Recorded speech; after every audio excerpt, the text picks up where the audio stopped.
Marcus Williams had calloused hands that told stories no boardroom executive would ever understand. Each morning at 4:30 a.m., he'd kiss his sleeping 8-year-old daughter Emma's forehead, whisper "Daddy loves you," and slip out of their cramped apartment to begin another day of invisible labor. The fluorescent lights of Apex Technologies' 50-story headquarters would flicker to life.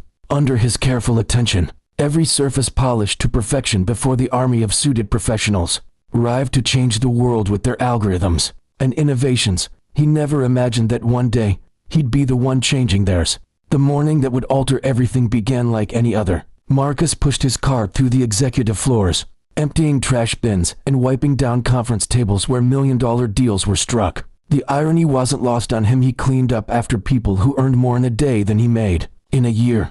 Yet he felt no bitterness. His mother had raised him to find dignity in honest work, and Emma's laughter when he came home each evening was worth more than any corner office. "You're early today," came a voice from behind him. Marcus turned to see Sarah Chen, Apex's formidable CEO, standing in the doorway of the main conference room. At 38, she commanded respect in Silicon Valley's male-dominated landscape.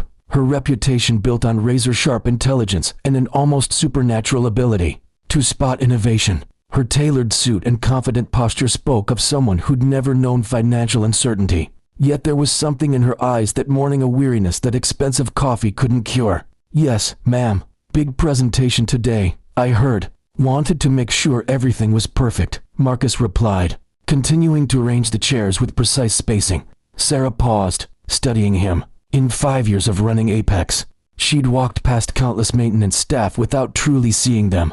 But something about Marcus's quiet pride in his work, the way he treated the conference room like a cathedral he was honored to tend, caught her attention. "You know what this presentation is about?" she asked, surprising herself with the question. Marcus hesitated, then nodded. "The healthcare AI project. My daughter, she's got type 1 diabetes. I've been following the news about companies trying to make treatment more affordable. Figured this might be one of those things that could help kids like Emma." Sarah's breath caught. The presentation was indeed about their revolutionary AI diagnostic system, but she hadn't expected a janitor to understand its implications. "How do you know about?" "I read," Marcus said simply. "Library's free. Internet's free if you know where to look. When your kid's life depends on technology you can't afford, you learn to pay attention." 3 hours later, Sarah sat at the head of the conference table, surrounded by 100 of the industry's brightest minds, venture capitalists, medical experts, tech innovators, and government officials had gathered to witness Apex's latest breakthrough. The presentation was flawless, the technology revolutionary, but Sarah found herself distracted by Marcus's words echoing in her mind. "The system can diagnose rare diseases with 97% accuracy," Dr. Rebecca Martinez, their lead researcher, explained to the captivated audience. "But implementation costs remain our biggest challenge. We're looking at a minimum $50, zero per unit for initial deployment." A hand shot up from the back. "What about accessibility for underserved communities?" "Market research indicates we should focus on premium healthcare facilities first," came the response from their head of strategy. "We can address broader accessibility in Phase 3, perhaps 2028. Sarah's jaw tightened. "Phase 3, 2028. How many kids like Emma would suffer while they chased maximum profit margins?" As the presentation concluded and the experts filed out, discussing investment opportunities and market penetration strategies, Sarah noticed Marcus entering to clean up. She watched him work, noting how he carefully straightened each chair, how he treated the space with respect despite being invisible to everyone who just occupied it. "Marcus," she called out, "can I ask you something?" He looked up, clearly surprised. "Of course.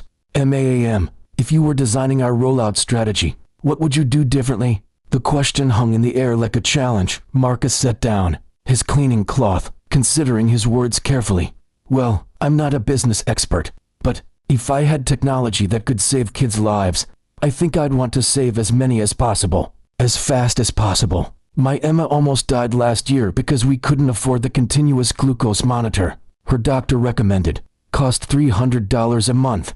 Might as well have been $3,000. Sarah felt something shift inside her chest. "Go on. These experts in your meeting, they're smart people, but they don't know what it's like to choose between medication and groceries. They don't know what it's like to watch your kids suffer because you can't afford the best care." Marcus's voice remained steady, but Sarah caught the pain underneath. Maybe the question isn't how to make the most money from this technology. Maybe it's how to make sure it reaches the people who need it most. That's not how business works, Marcus. Development costs, investor returns, market forces. I know, he interrupted gently. I'm not naive, but sometimes I wonder if we've got it backwards. What if instead of asking how do we make this profitable, we asked how do we make this possible? Sarah stared at him. This man who cleaned her floors and understood her industry better than consultants, who charged $500 an hour. You think we should just give the technology away? I think you should ask yourself what legacy you want to leave. In 10 years, do you want to be remembered as the CEO who created another profitable tech company, or as the one who saved a generation of kids? The words hit Sarah like a physical blow. She'd built her career on market dominance and shareholder value. But Marcus had just articulated something she'd been feeling for months, a growing emptiness that no amount of success could fill.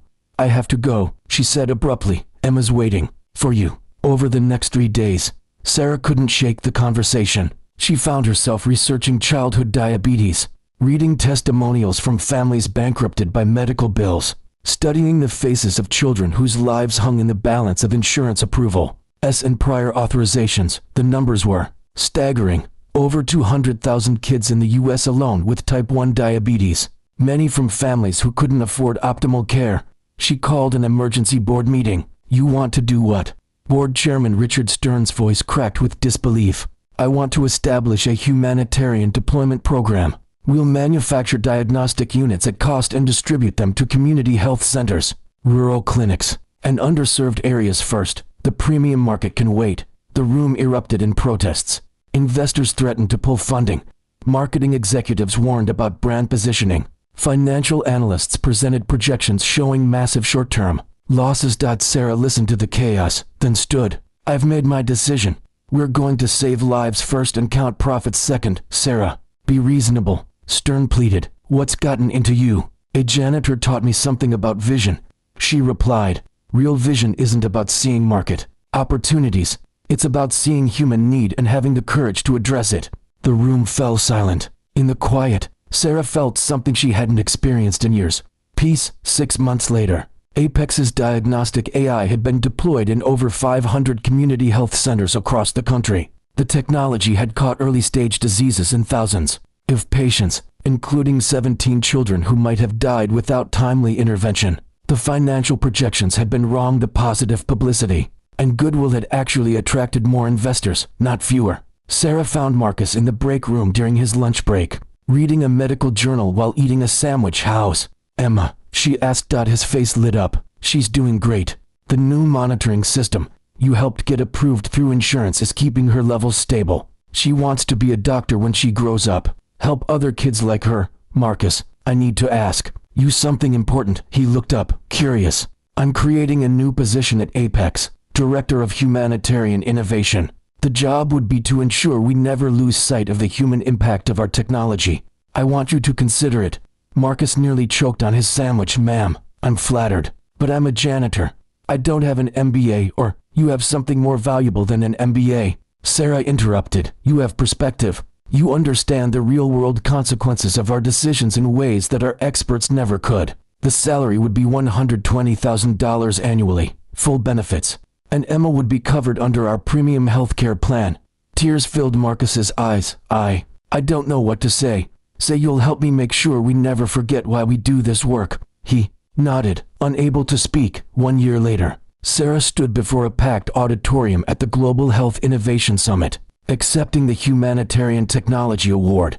In the audience sat Marcus, wearing his first business suit, with Emma beside him in a dress her father could finally afford. This award belongs to someone who taught me that true innovation isn't about outsmarting the competition, Sarah said, her voice carrying across the silent room. It's about outrunning our own assumptions about what's possible. A single father showed me that the greatest expertise isn't found in boardrooms, it's found in the hearts of people who refuse to accept that suffering is inevitable. She paused, finding Marcus's eyes in the crowd.